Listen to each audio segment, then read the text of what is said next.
Hi everybody, this is Tracie Peterson, and tonight we're celebrating my 100th book, A Sensible Arrangement. I'm so glad you could come tonight. I'm glad that you sent questions ahead of time because I think you're going to enjoy hearing the answers, and I know I'm going to enjoy seeing what you find most interesting.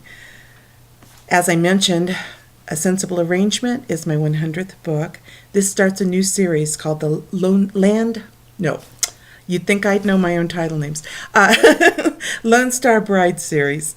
And I'm pretty excited about it because this series was born out of two other series. The first being Striking a Match, and the second was Land of the Lone Star. And I kept getting letters from people asking for more information about a couple of the different characters. One was Jake Wythe from Striking a Match. He had a thing for the main heroine in that story, but didn't end up with the girl. So I kept having people say, hey, we want to see what happens to Jake, and does he find true love? And so I thought that would be pretty fitting to show more of his life. And then, of course, there was Little Marty from Land of the Lone Star series. And for those of you who are familiar with her, you'll know that Marty had a penchant for stretching the truth and sometimes just out and out lying. And so people kept saying, I'd like to see Marty grown up and how life is for her and how she handles the things that come along. And so I'm going to show you a little picture here that I wanted to give you to show you all of the books in those two series. And you'll see that there's a congratulations on there. True West Magazine voted me Best Western Romance Novelist for 2013. So this was a little announcement that Bethany House did for that.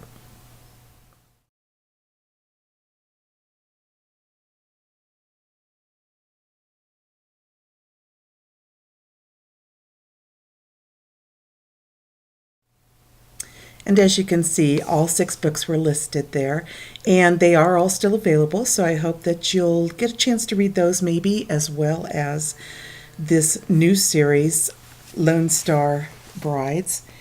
And let's see, we are going to answer, I should say, one of the questions that came in.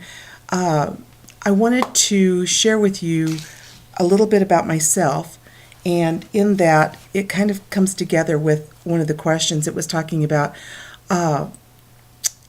Kathy wanted to know what was the most difficult part about researching. And I start with that question because I've been married 34 years to the same man. His name is Jim. Here's a little photo of us.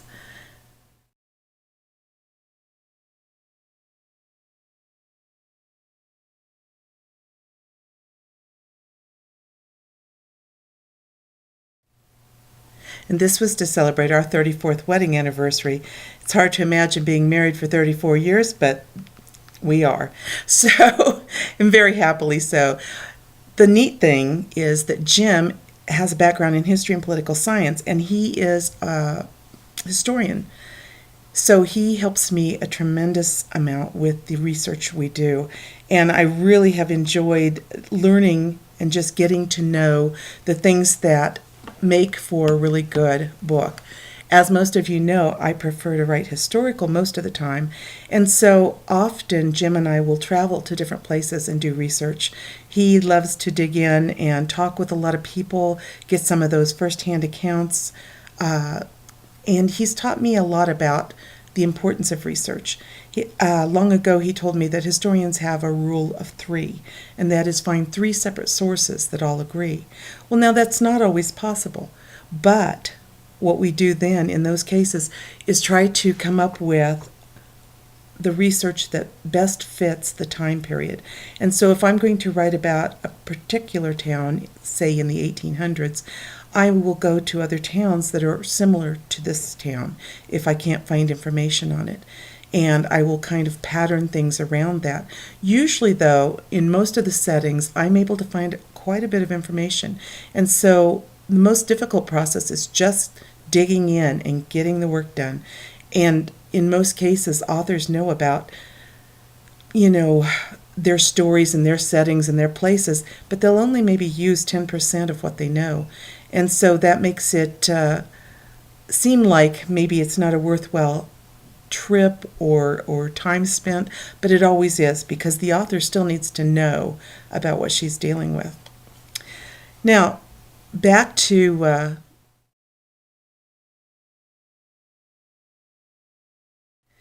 this is the first in the series, and in this series we have Marty, who is a widowed woman without children, and she despises Texas, and that's where she's lived all of her life.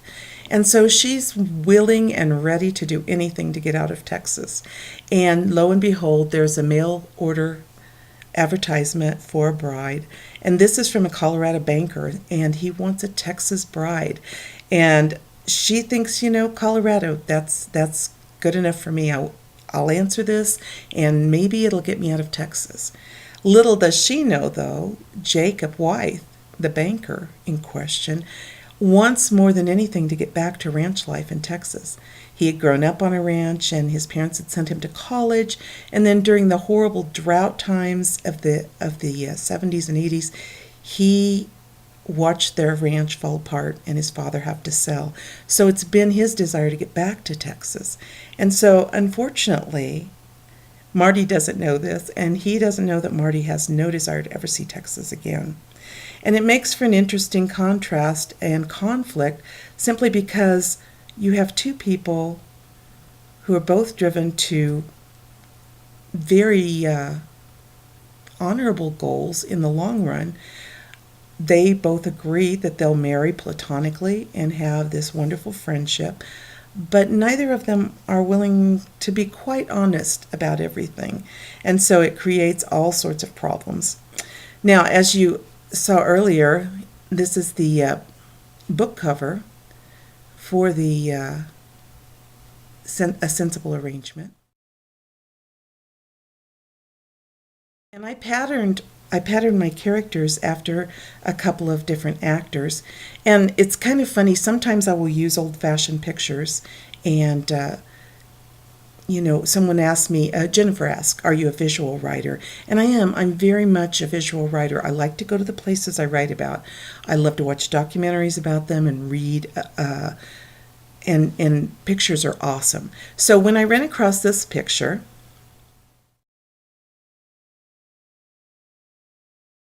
I thought to myself, this is a very good likeness of who I see Jacob Wythe being. And in the Striking a Match series, he was very young. And so this is a picture of a young cadet during the time period. And I thought, I'm just going to use this young man for my character. I think he has a very pleasant face.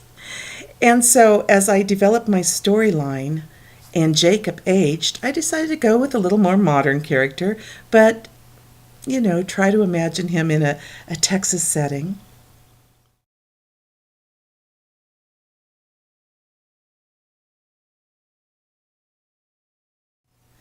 I don't know that they exactly match, but I thought that might be a good way to have aged our Jacob. And then on the flip side, Marty. I wanted to have a visual for Marty. And so I saw this picture of actress Diane Argon.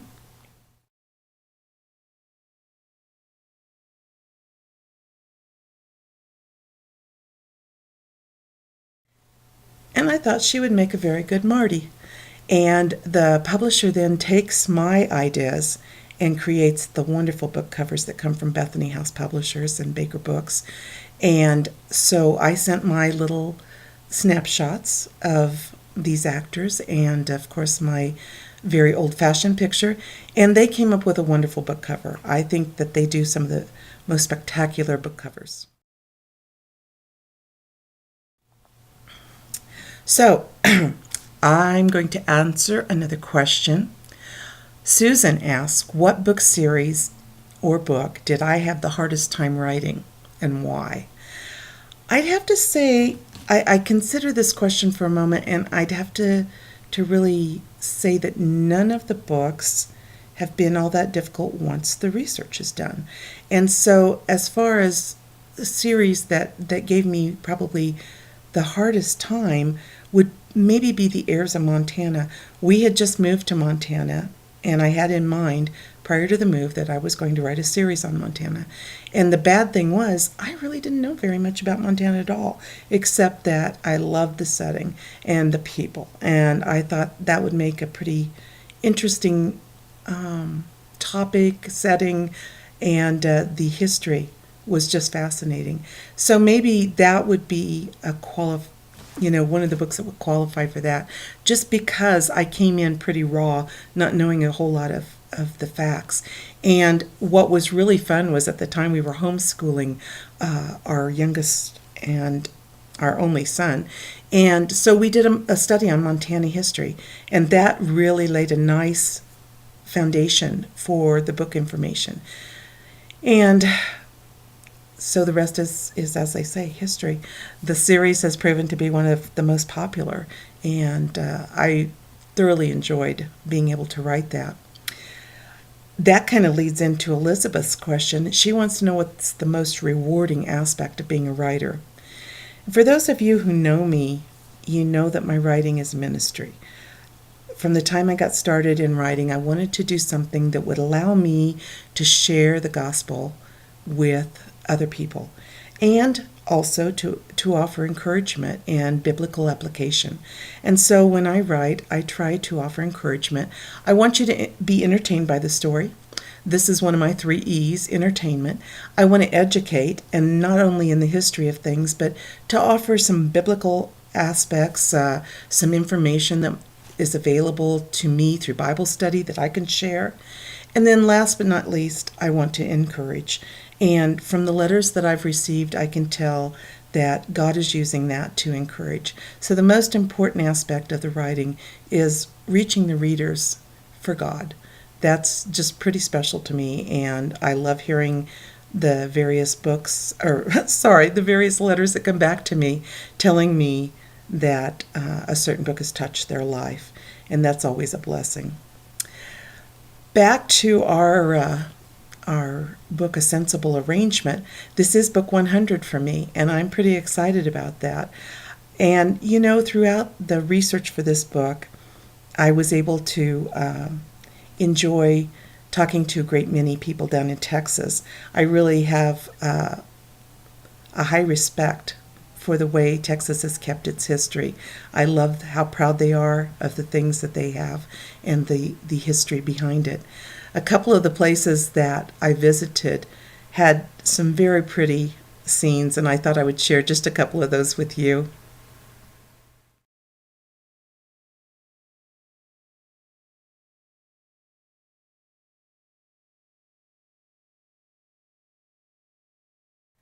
Of course, the last there was a field of Texas bluebonnets, and that was just a very special picture for me because the publishing house actually created some wonderful little giveaway packets of bluebell seeds.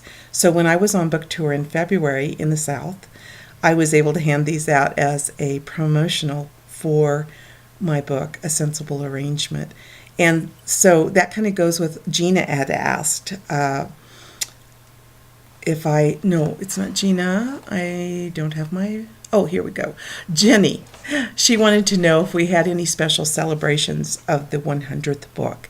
And we kind of had several different things. This webcast is one of those things. And I was on book tour down in the South, as I mentioned, with Kimberly Woodhouse. Kimberly and I co-wrote a book together. And so we were down there promoting that, but also promoting the coming of A Sensible Arrangement.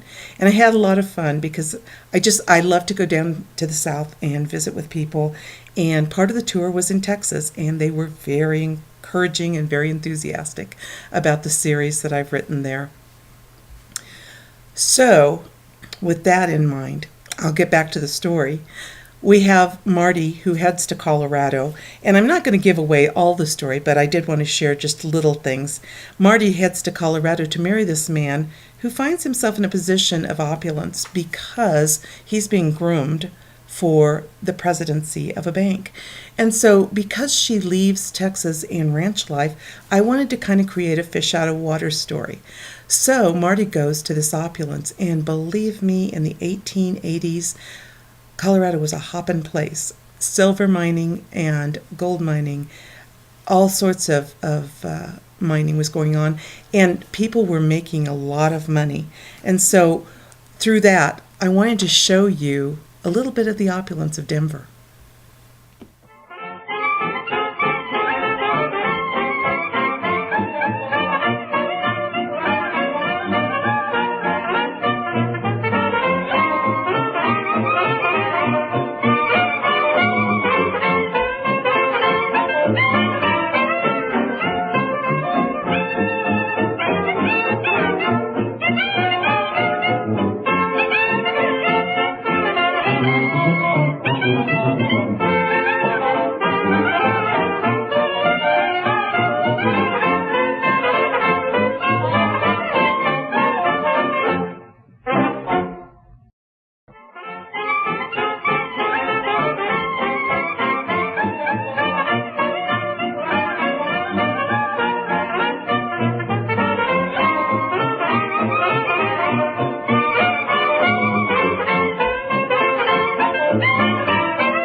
I hope you enjoyed that. As you can see, there was a lot of variety.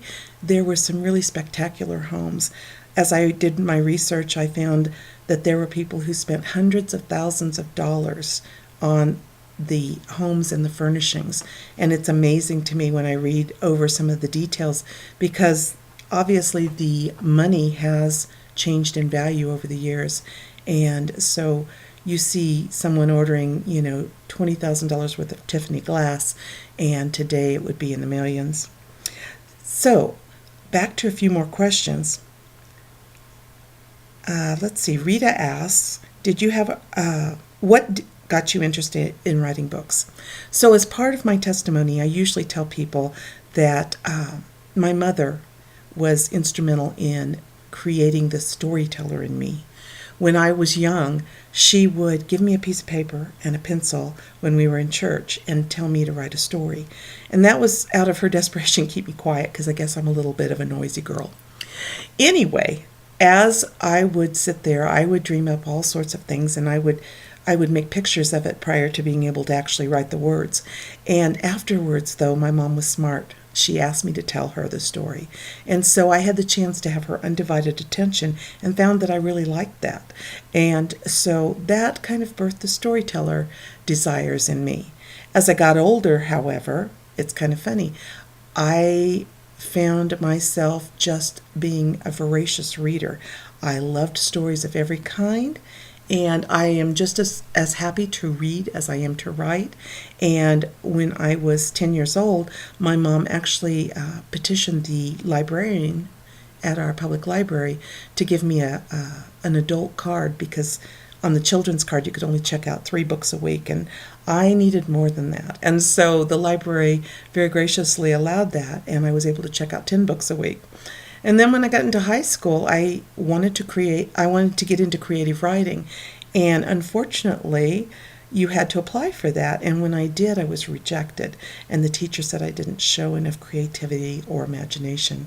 And so I tell those things because I know that my storytelling comes from the Lord, comes from life around me, and comes from just seeing with different eyes. I think writers in general see with different eyes. So another question, Lynn asks, what has been your favorite series you've written so far? And that's a hard question. That's like asking, who's your favorite child? Which, by the way, I have 3, and I have 2 grown daughters and a son, and they are pretty spectacular. I also have these 3.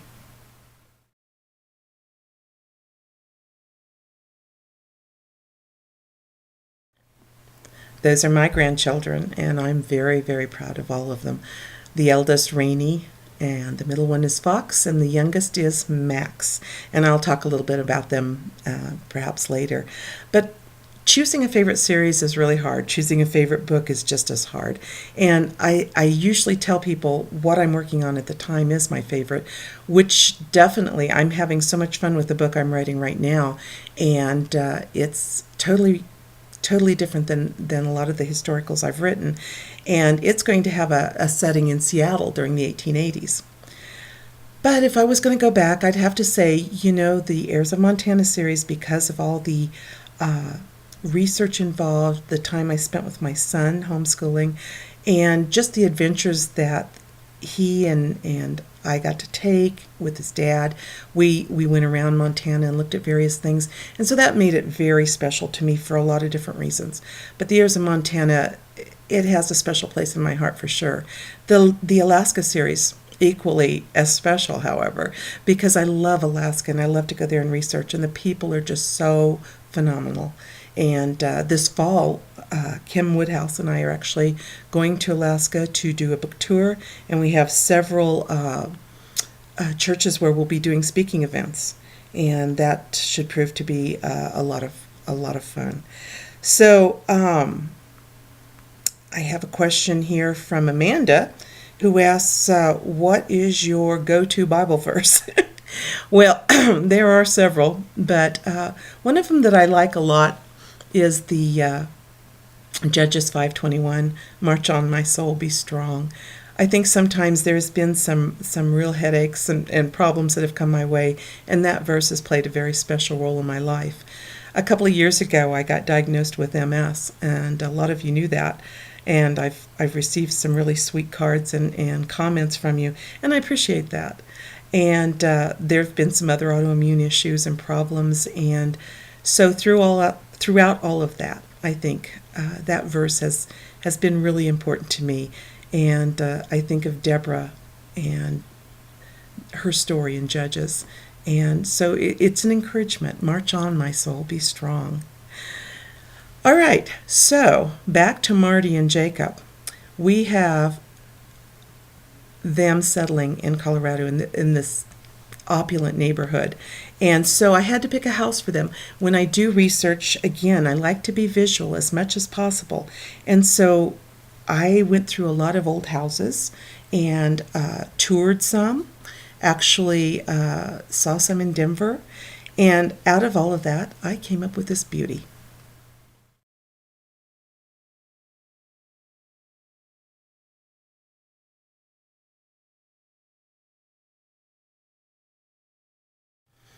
That's created out of beautiful red Colorado rock.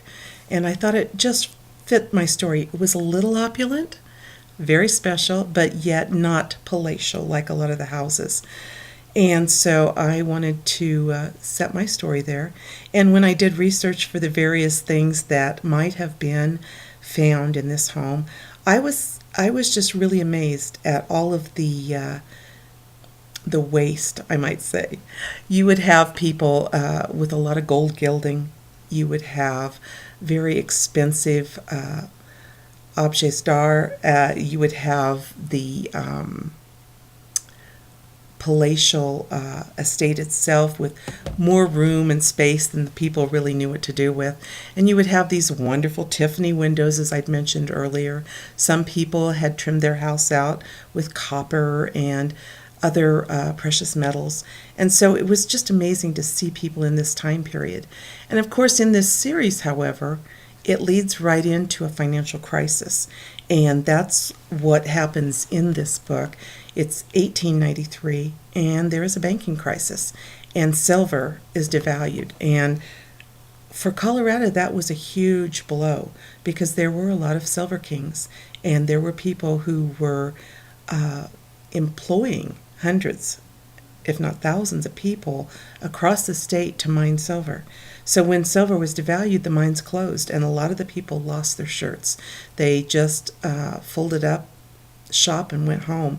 And a lot of times you had people who were extremely wealthy, and they had several homes, and so they would just close up their house there in Denver and leave it. And that was just huge for the economy there in the state and in the city.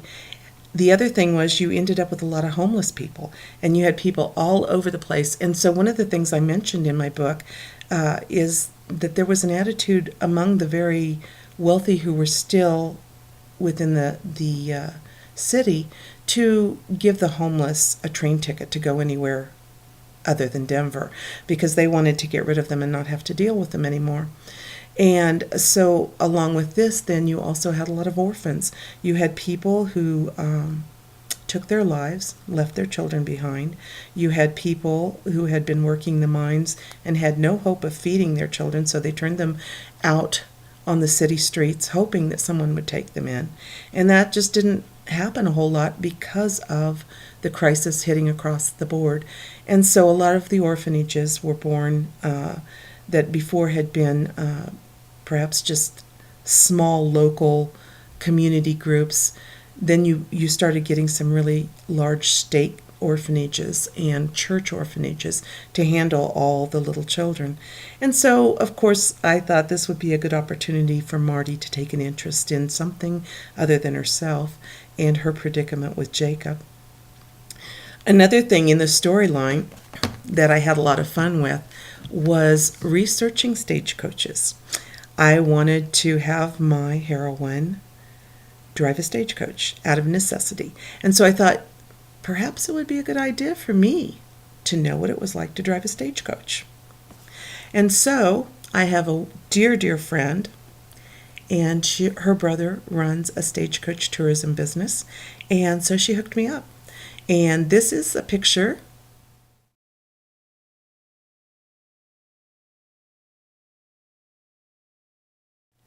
of our stagecoach. And as you can see, from the men standing to the side there, these are pretty good size.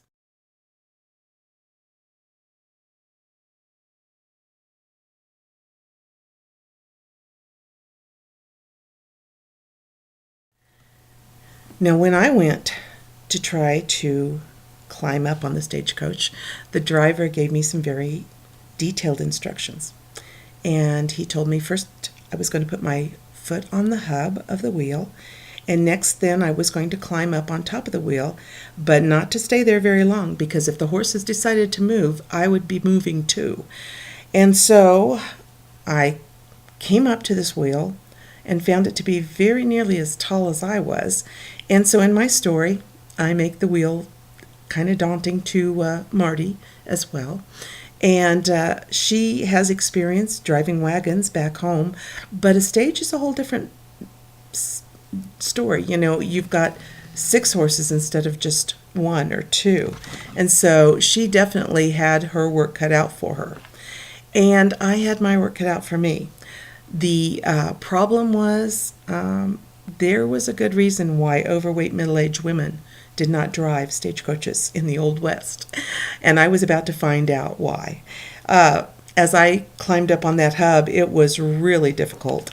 I was not at all in any shape, probably, to be climbing up onto a stagecoach. But I got on the hub, and I felt like I'd done a mighty good job. Of course, then I had kind of the intention of resting, and that wasn't to be. So I had to work up to getting on top of that wheel. And as I did that, I was just beat by the time I managed to get up there, and I thought it'd be great to rest. And unfortunately, the horses decided that wasn't a good time to rest. And so they started backing up, and as they did, I started going off the side, and I took a dive, and I landed on my feet, but almost got them crushed by the wheel. Now, I'm going to pause in my story, and we're going to have a little bit of trivia fun. So, here's the first trivia question, and you can answer in the comments section. And this will be for one of our mini prizes. And I haven't mentioned yet about our prizes because I thought I would wait until we started our trivia. But there are going to be gift certificates for Starbucks, Amazon. There's some Barnes & Noble gift certificates, and CBD as well as copies of A Sensible Arrangement. And then the big prize is an iPad mini. And so out of your comments and these trivia questions as well, we will choose winners and announce those at the end of our time together. And so, our very first trivia question that you can answer is true or false? Tracie's last 3 books were set in Texas.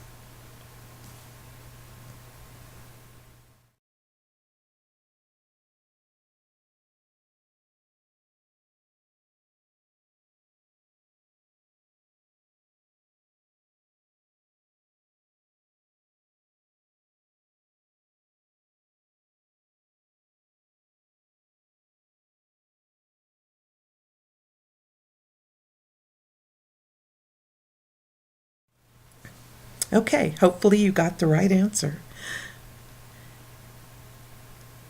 So, back to my stagecoach. I was on top of the wheel and then I wasn't. And so I thought maybe my desire to drive a stagecoach wasn't going to quite work out. But then here comes this little bitty gal, and she was just as cute as she could be, but I bet she weighed 90 pounds dripping wet. And she was just so cute, and she came up to me as sweet as she could, and she says, "Come on, I'm going to help you." And I thought, this ought to be interesting. And so we get over to the wheel once again, and she just amused me to no end. She says, "I'm going to push." And I was mortified. And then the driver reaches down his hand and he says, "I'm going to pull." And by this time, I'm just like, I'm going to pray, because there's no way I'm going to make it up 10 stories into the air, which is what it felt like. And lo and behold, between the pushing and the pulling and the praying, I made it up there. And it came to mind that this would be a great situation for my heroine to be in, because in the 1800s, especially during the time of my book here, for a woman traveling, she often wore just multiple layers of clothes that created a heavy, extra poundage on her.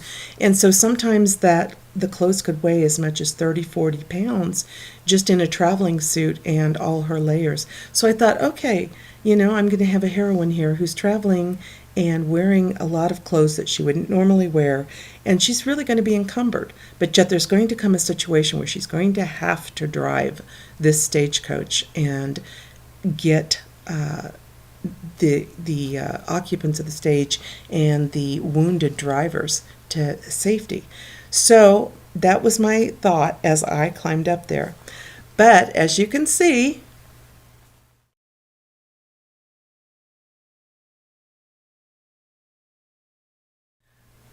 I made it. And it was a great experience. I had so much fun, and it was just a really interesting aspect of research for me, because it was all hands-on, and I got to experience what a lot of people wouldn't get to experience. And so as I was able to sit there and ask questions, I had all sorts of research answers for my book, and then of course I got to drive.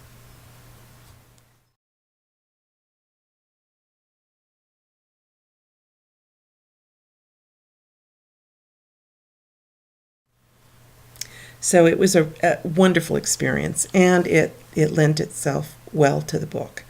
And so with that, I will answer a couple more questions here that you've sent.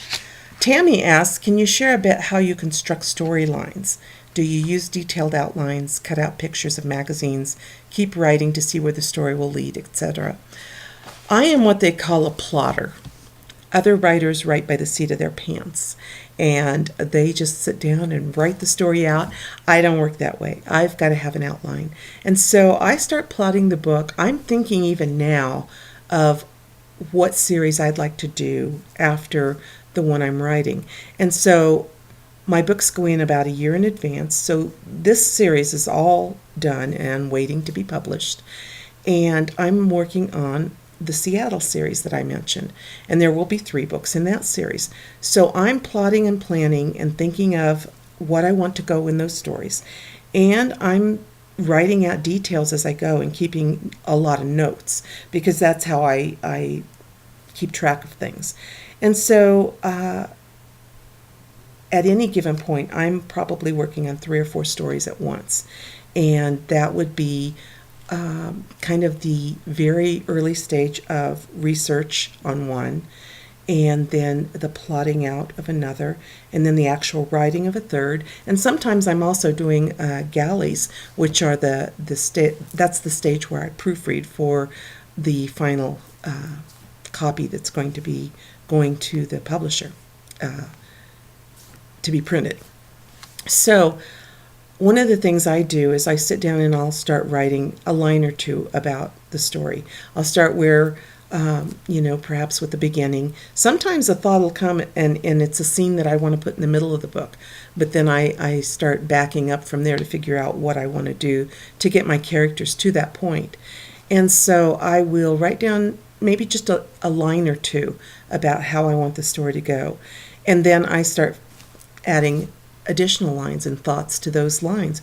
And pretty soon I break it all into chapter by chapter outline, and I follow that. And that kind of goes along then with another question we had from one of the readers wanting to know, how do I set my day up and decide what I'm going to write and when? And one of the things that I do is I set a goal for myself of a chapter a day. Now, keep in mind that most of my books are between 27, 28, 30 chapters. And so with that, I know that I can write a first draft within 30 days if I have that detailed synopsis and my research in place. And so every day when I sit down and I write a chapter, I put that away, and then when I come back to it the next day, I reread what I wrote the day before, do a little mini edit, and then I start writing the next chapter. I write the first draft fast and furious, because I find that's how I keep the momentum for the story. And as you saw with the pictures of my characters,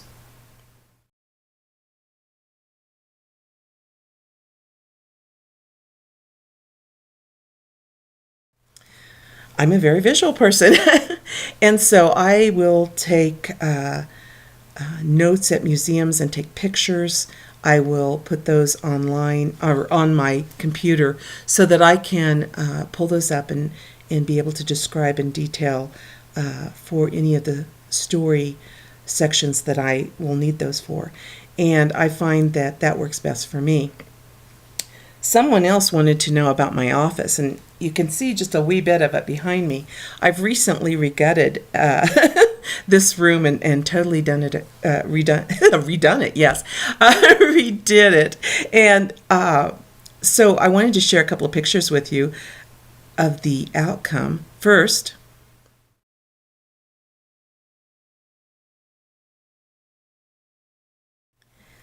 this is a much depleted number of books. I gave away to several author friends and Goodwill and to local libraries a lot of different books that I had on my shelves, and I think we calculated at least 200 books left the house as I was trying to kind of downsize and redo the office. And what we ended up with was this beautiful office.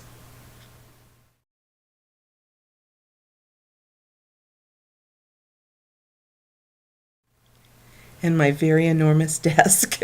I had ordered this desk online. In Belgrade, Montana, you do a lot of ordering online. I always try to help support the local community, but some of the things just aren't available. So I ordered this lovely, lovely cherry desk online. And lo and behold, it comes, and it's probably twice as big as I thought it would be. But I'm filling up all the space, and I'm not at all sorry to have it. So I think God knew what I needed even when I didn't. So now, how about another trivia question? True or false? Tracie has co-written with 8 other authors. Give you a moment to think about that one.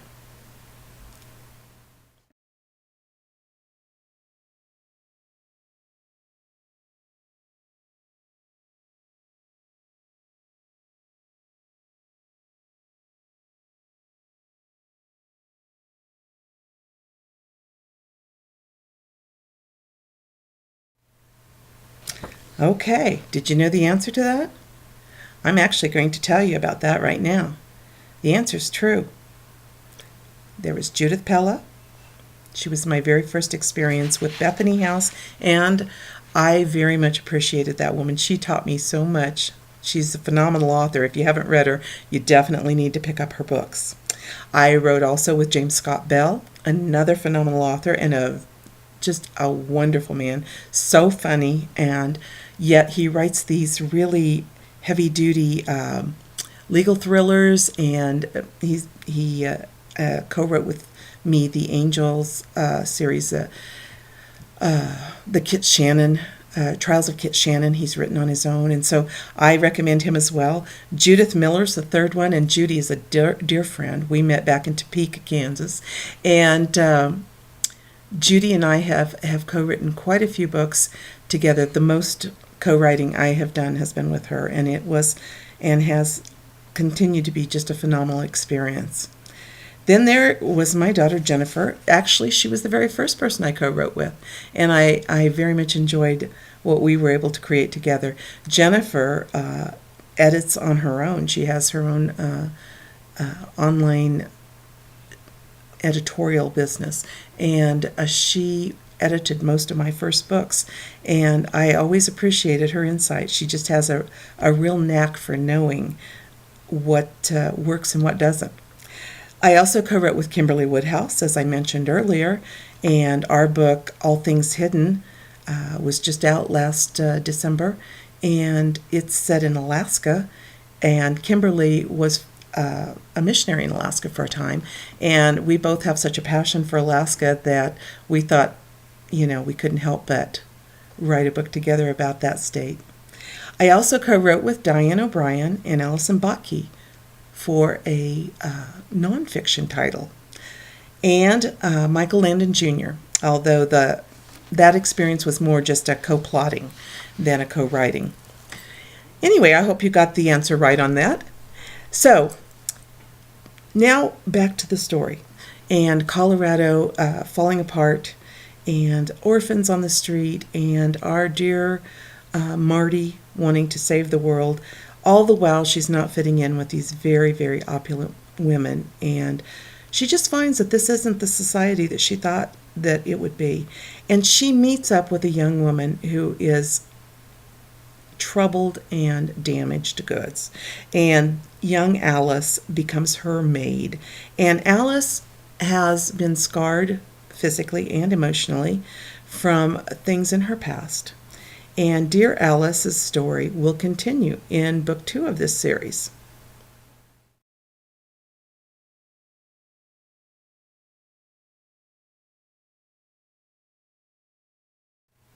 You'll notice she's got her head tucked to one side, and that's because she has a scar on her face, and it's given her a lot of discomfort and self-consciousness. And so throughout the story, of course, we have to find true love for Alice and somebody who will love her no matter what she looks like. And we do. Unfortunately, it's going to cause complications, as always. And those complications will be ironed out in book 3, which comes out this fall. Book 2 will be out in June, I believe, and then book 3 out in October. And as I mentioned, all 3 books are at the publisher ready to come out, so I hope you'll enjoy them. But this is book 3.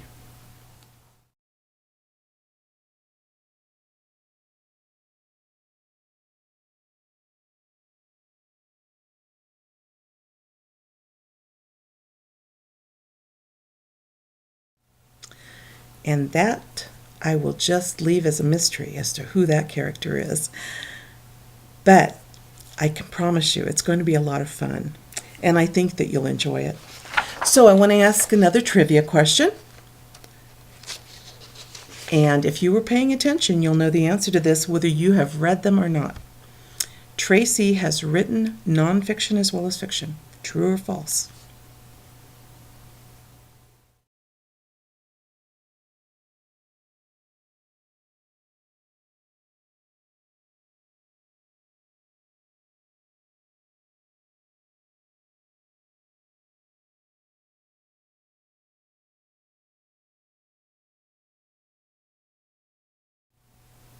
All right.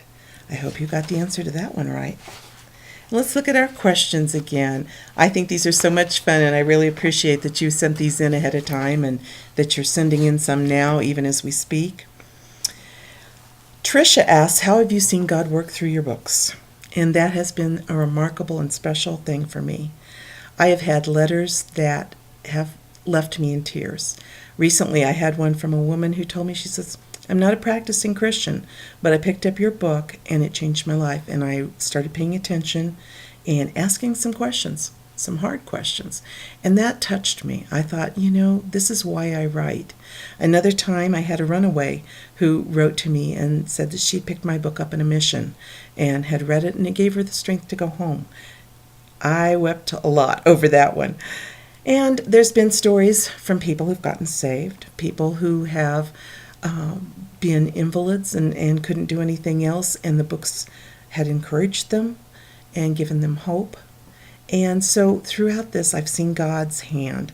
I've seen him encourage people, and as well as draw them back into, the truth and wondering which direction they should take their life. And so I have seen a lot of positive outcome from the books, and that's why it's such a blessing to me. I am just amazed that I get to do something I love so much and do it for God and change lives in the same time. So then another question. Pat wants to know, which perspective do you find most enjoyable writing from, the male or the female? That's kind of funny. I had to do a lot of studying to be able to write a male figure in a believable way. I watched the people around me. I talked to my husband. I would ask different questions from various male friends. How would you react in a situation like this? And over the years, I've even taken to watching things like Deadliest Catch and watching those guys interact, even though it's television. But for me, writing from the female perspective is much easier. I have obviously that perspective for myself, but also I have 2 daughters. I have, mothers. My mother and mother-in-law used to live with us. My mother still does. And so there are all these women in my family that I can go to and talk to. Plus, my grandma was a storyteller. And so I have a lot of the memories of the stories that she told. I have some of her writing. And so that's truly blessed me. And so that female perspective is probably the easiest for me and my favorite. But, I like to write the guys too, so. Kathy asks if there's a place that I would like to write about but haven't yet. And, there are several places that I have considered would be great fun to write about. I am of Irish heritage, as you might have guessed, Scottish and Irish, and I would very much like to see Ireland and maybe write a story that would deal with Irish immigrants coming to America. I also have a fondness for Canada and the northern parts of Montana and haven't written anything about those places, and I really would like to. I think the Pacific Northwest is just amazing, and I found myself in Victoria, British Columbia, and thought that was just a remarkable little town, and so I might like to write about that. Angela wants to know if I think I'll write another 100 books. And that's the goal. Keep writing, keep working, keep finding ways to share the gospel, keep finding stories that share historical events that might not otherwise be all that well known. I've had so much fun in my research time spent on my last 3 books, which were set in Minnesota. And for those stories, I made several trips over to the state and had a lot of fun digging into research for their ice cutting. And I visited the area of Waseca, where they still do ice cutting. They have an ice cutting festival every year. And I visited St. Cloud to research the granite quarries, and that was really interesting. They have a wonderful state park still there that has old quarries that you can walk by and visit. They have some of the old equipment, and that was a lot of fun. And then Ely, Minnesota, for the iron mining. All of these places were just remarkable. And I found that it was a lot of fun to visit those places and get to know the details. And so if I can find another 100 places and events and stories, that's what I'd love to do. I'd like to just write until I drop over and not ever retire. So if you keep reading, I promise I'll keep writing. So I think that one of the things I have to tell you is that everybody who knows a writer personally has this perspective of them.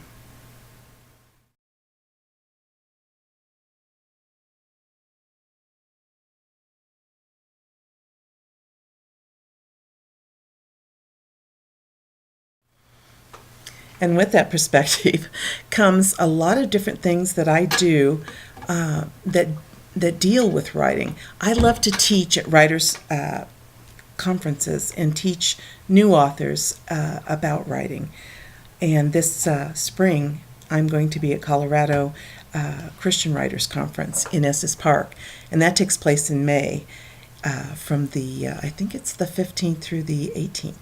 And it's a remarkable conference. If you have an interest in writing and would like to have a place to come that you think would be helpful and that you could connect with other writers, agents, editors, that kind of thing, I highly recommend this conference, and you can check it out at writehisanswer.com. And I will be there teaching with my husband, Jim.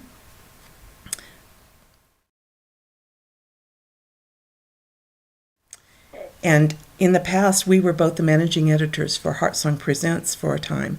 And that was a wonderful experience for me as a writer because I got to see writing from both sides of the fence. And I also made a lot of friends. And you know who you are. But through the years, we like to give back. And we go to various writers' conferences from time to time and teach. And our specialty and our passion are the new authors.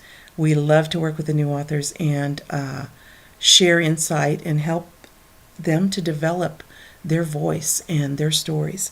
And so that is part of the fun that I have as one of those weird writers.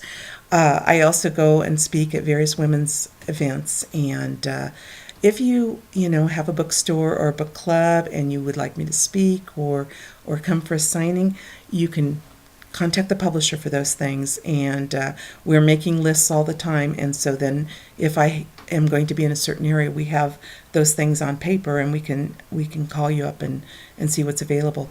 Anytime you want a book club, telephone conference, or Skype, you can contact me at tjpbooks@aol.com and request that. And I am usually available. There have been a few times that I've had to say no, but overall I've been able to accommodate most of the book clubs, and I love doing that. It's a lot of fun to meet the readers and to just be able to share the insights of why I wrote what I wrote. Okay, let's have another trivia question. And this goes way back in time, so for you people who've been reading my books since the beginning, you'll know the answer to this. True or false? My first book published was titled A Place to Call My Own.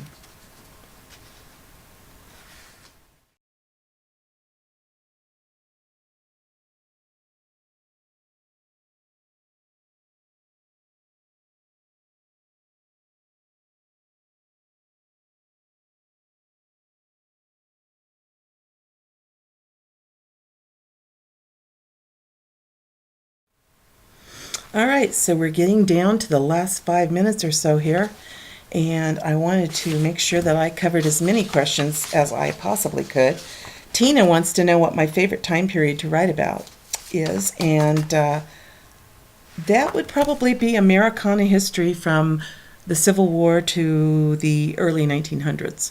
And I find that there's just tons and tons to research and find to share with others. And so that's my favorite time period. I've done a little bit of medieval writing. I have had stories that were set in World War II, but I think that's my favorite. And then Tina also asks, do you think you'll ever write a contemporary series? I kind of doubt it because my readership really has been stronger to demand the historicals. I like to change off once in a while and write a contemporary story, and the last time I did that was House of Secrets, and that was really a challenging story because my heart was to share with the readers the need for understanding and compassion in the church for those families with mentally ill family members, and as well as compassion for those mentally ill. And so I had a wonderful time researching with Angela Breidenbach, who is a writer in her own right, and getting the details of what it was like to grow up with a schizophrenic mom. And Angie was very helpful to me, just giving me all sorts of insight. And so as I wrote House of Secrets, I was able to get inside the mind of 3 sisters who were now adults but had grown up with a schizophrenic mother. All right, let's see. Shelley asks, how do you keep each book or series separate from the next in your head, and do you ever confuse the details of one story to another?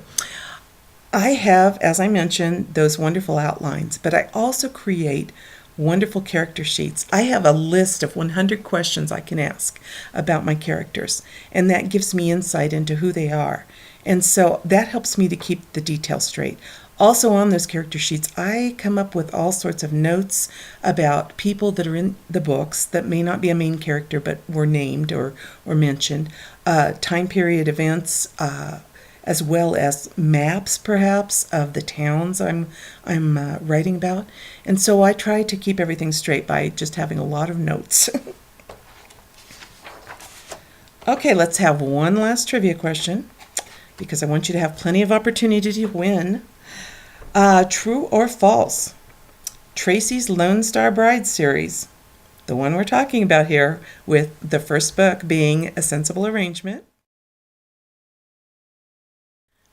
Tracie's Lone Star Bride series connects 2 other series.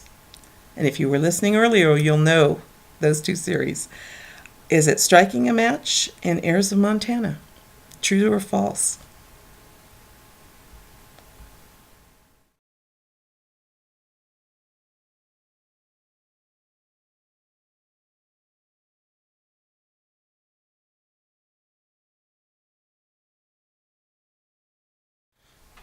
So again, that last question. Tracie's Lone Star Bride series connects 2 other series, Striking a Match and Heirs of Montana. True or false? Okay, as we wind down here, I just want to say that I have had a remarkable time since I was first published in 1993, writing for you. And I just cherish the letters that you send. I love meeting you at the book signings and at the speaker events, and I hope that you'll continue to send those letters in and let me know how you feel about the stories. Let me know how they help or influence your life. That's always great to hear. You can write to me at my website. It's www.traciepeterson.com, and leave me a message there, or you can write to me at my website, tjpbooks, all lowercase, at AOL.com, and I'll be happy to answer your letters. It might take me a little while. There have been a few times that a couple of months have gone by, but usually that's because of being on the road or being sick. So I hope you know that I appreciate what you do. You're a vital part of my ministry, and I hope that you'll keep enjoying the books. And before we leave, I wanted to share with you one of the things that helps me when I'm writing sometimes are actually objects of antique nature. And so here, I know that one of the readers had asked about my celebration of books and when I make certain mile markers. And so when I hit book 50, I purchased for myself some de Havilland china, and I hope you can get a good glimpse here. This is one of the teacups, and this is from 1903. Whoops.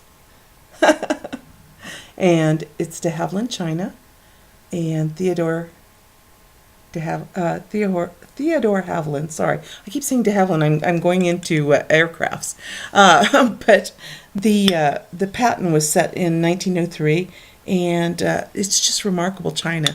It's got that lovely translucent nature, and it's something that I very much enjoy having, and it always reminds me of writing and the people in my stories.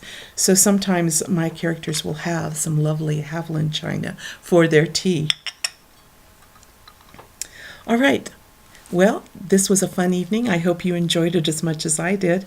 And feel free to contact me, as I mentioned. And I hope you'll be around for the next webcast that takes place. And with that, I will bid you adieu.